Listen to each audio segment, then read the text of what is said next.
Button.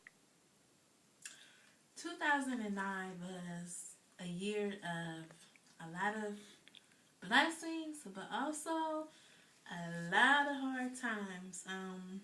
In the beginning of the year, me and my husband were preparing to get married on Valentine's Day.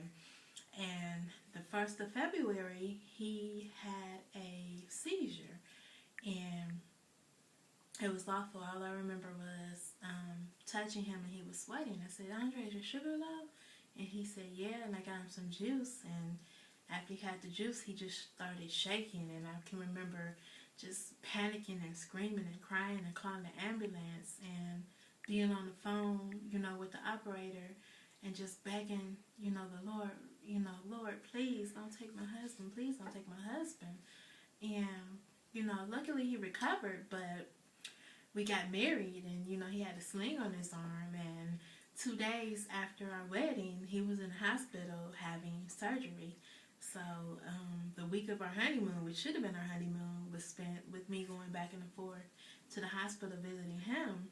And everything settled down, but in August of '09, I was with my three boys and we walk everywhere. We're blind, we can't see to drive. We either walk or we ride the bus. So we walked up to the store. I took the kids out for breakfast, and as we were crossing the street to go to the store, we had the right of way, but a car just came through the lane and knocked my cane out of my hand. And, I was so scared I didn't know what to do. So luckily my son Jason was with me.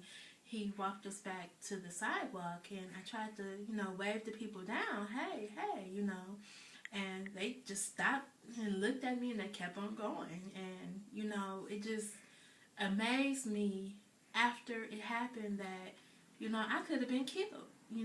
My babies, my little son was in my hand, my older son was behind me, but my youngest son and me could have been, killed, or my older son would have been injured, or he could have died. We all could have lost our lives. And you don't think about it when it happens, but afterwards it's just like, God is so good. And, it's unfortunate that the person, committed a hit and run, but they could at least, stop and say, "Are you okay?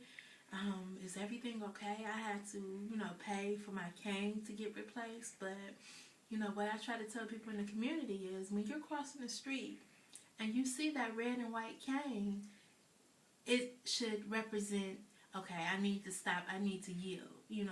Blind people always have the right of way. And I just kept imagining, what if that was my husband and his dog, or what if I had the dog that day? She would have been injured. And it was just a wake up call, that time isn't really guaranteed.